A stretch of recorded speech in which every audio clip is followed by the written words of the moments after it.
අන්‍යෝ ආයුබෝවන් මගේ වීඩියෝස් වලට ඔයාලව සාදරයෙන් ආදරයෙන් පිළිගන්නවා. ඉතින් අද ගොඩක් මහන්සි වෙච්ච දවසක්. මේ මහන්සි වෙලා යන ගමන් මට හිතුණා කොරියාවේ මං හරිම ආස කෑමක් ගෙදර try කරන්න ඕන කියලා. ඉතින් මං ගෙදර යද්දි ගොඩක් රෑ වෙලා තිබුණට මං වැඩේ අතෑරියද? නෑ, මං වැඩේ අතෑරියේ නෑ. මං අද හදන්න යන්නේ සම්ග්යොප්සල්. ඉතින් මේක සාමාන්‍යයෙන් රෙස්ටෝරන්ට් වල කන කෑමක්. ඉතින් මේක ලේසිම වැඩේ රෙස්ටෝරන්ට් වල කන එක. ඇත්තටම මේක රෙස්ටෝරන්ට් එක කන එක ගොඩාක්ම ලේසි කියලා මට මේක හදන්න ගත්තන් පස්සේ හිතුණා. ඉතින් අපි සංග්යොප්සල් හදන ගමන් සංග්යොප්සල් ගැන කතා කරමු. ඉතින් සංග්යොප්සල් කියන එකේ තේරුම තමයි සම් කියලා කියන්නේ තුන, ග්යොප් කියලා කියන්නේ layers, සල් කියලා කියන්නේ මස් වලට කුගි කියලාත් කියනවා. ඉතින් මේ ඌරු මස් වල තියෙන ෆැට් ලේයර් එකයි මස් ලේයර් එකයි මේ හරියටම මේක ලේයර්ස් තුනක් වගේ පේනවා. අන්න ඒක නිසා තමයි මේකට සංග්යොප්සල් කියලා කියන්නේ. ඉතින් මේක අපි ගත්තොත් එහෙම පෝක් බෙලි ග්‍රිල් කරලා කන එක තමයි සංග්යොප්සල් කියලා කියන්නේ.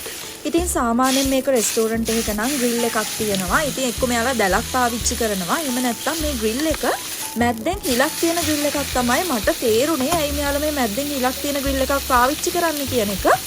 මොකද මේක මස් එක පුච්චද්දි තෙල් පොඩ්ඩක්වත් දාන්නේ නැහැ. හැබැයි මේකෙන් පුදුම තරම් තෙල් ගොඩක් උනනවා. ඉතින් අපි දන්නා සාමාන්‍යයෙන් පෝක් වල තෙල් වැඩි.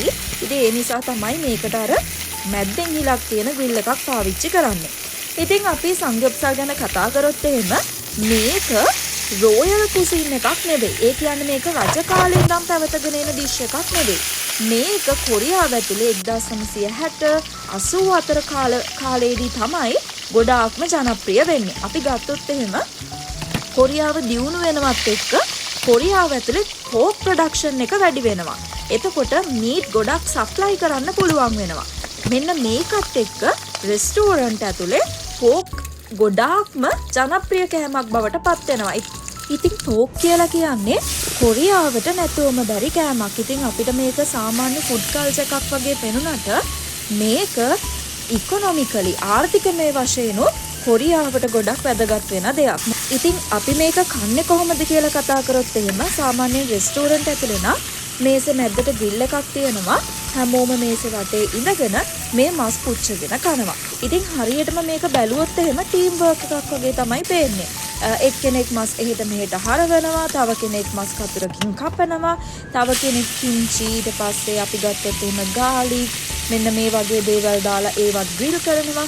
ඊට පස්සේ මේක අරගෙන කනවා. ඊට පස්සේ ගොඩක් අය මේක සෝජු එකක් එක්ක බියර් එකක් එක්ක තමයි ගොඩක්ම කන්න පුරුදු වෙලා ඉන්නේ. ඉතින් ඒ වගේම තමයි මෙන්න මේක කන්න අපි සලාද කොලයකුත් පාවිච්චි කරනවා. ඉතින් මම ඉස්සරහට පෙන්නන්නම් කොහොමද මේක කන්නේ කියන එක. මම මේක හදද්දි මස් ටිකක් ලුණු දාලා සීසන් කරගත්තා. තවත් මස් ටිකක් සෝයා සෝස්, ලුණු සහ ගම්බිරිස් දාලා සීසන් කරගත්තා. ඊට පස්සේ මෙන්න මේ විදිහට තෙල් පොඩ්ඩක්වත් දාපු නැති පැටියක දාලා තමයි මම මේක ග්‍රිල් කරගත්තේ. ඉතින් මට ග්‍රිල් කරගන්න අවශ්‍ය විදිහේ පැටියක් තිබ්බේ නෑ. මම මේ ගෙදර තිබ්බ පැටියක තමයි මේක ග්‍රිල් කරගත්තේ.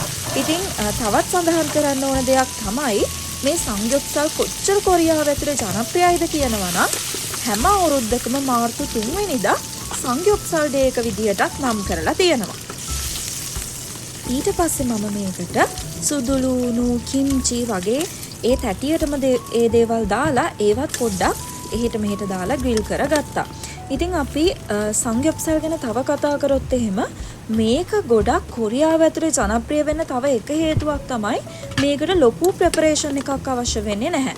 අපි ගත්තොත් එහෙම මස්, ඊට පස්සේ සුදුලුණු, කිම්චි, මිරිස් මෙන්න මේ වගේ දේවල් ග්‍රිල් එකකට දාලා ඒක හිට මෙහෙට කරලා සලාද කොලයක ඔතලා කන එක තමයි මේ ආහාර රටාවේ තියෙන. ඉතින් ඒකට ලොකු ප්‍රෙපරේෂන් එකක්, ලොකු මහන්සියක් අවශ්‍ය නොවන නිසා අර කට්ටිය එකතු වෙන පොඩි ගැදරින් එකකදී මේක ලේසියෙන්ම හදාගන්න පුළුවන් සහ මේක ටීම් වර්ක් එකක් වගේ දෙයක් නිසා තමයි මේක ගොඩාක් කොරියාව ඇතුලේ ජනප්‍රිය වෙලා තියෙන්නේ. ඉතින් මම මේ මුලින්ම කරන්න ඕන දෙයක් තමයි අන්තිමට කරන්නේ. මම මේක පොඩි සෝස් එකක් හදාගත්තා. මේකට ගොජුජාන් ඊට පස්සේ සෝයා සෝස් මන් තක්කාලි සෝස් ටිකකුත් දාගත්තා. සීනි ලුණු මෙන්න මේ වගේ දේවල් දාලා ඊට පස්සේ සෙසමි ඔයිලුත් දාලා ඊට පස්සේ සෙසමි සීඩ්ස් ටිකකුත් දාලා මෙන්න මේ විදිහේ සෝස් එකක් හදාගත්තා. ඉතින් මේක කන්න පාවිච්චි කරන සෝස් එක මේක නෙවෙයි.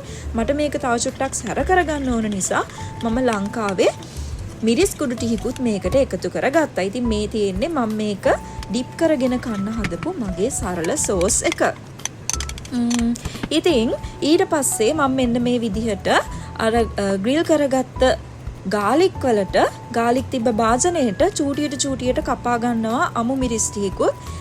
ඒකත් මැද්දෙන් තියාගත්තාම මේකට අමුතුම රසක් තමයි එන්නේ.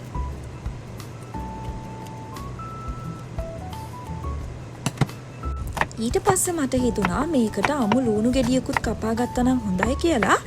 ඒකෙන් අපේ මේ සංයොප්සල් එකේ රස තවත් වැඩි වෙනවා.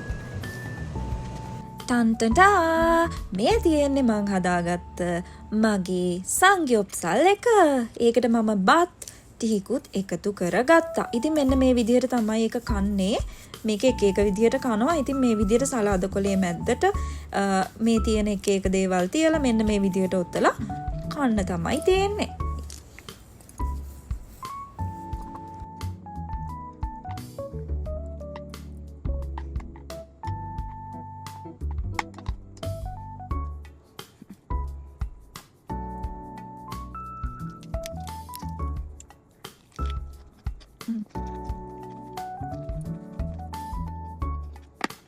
ඊට පස්සේ මේ පුච්චපු මාස් මෙන්න මේ විදිහට අර සෝස් එකේ නිකන් ඩිප් කරලා කන්නත් පුළුවන්. එක විදිහට මේක කනවා.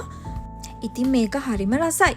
එහෙනම් මේ වගේ තවත් වීඩියෝ එකකින් ආයෙම හමු වෙමු. එහෙනම් මම ගිහිල්ලා එන්නම්. බයි බයි.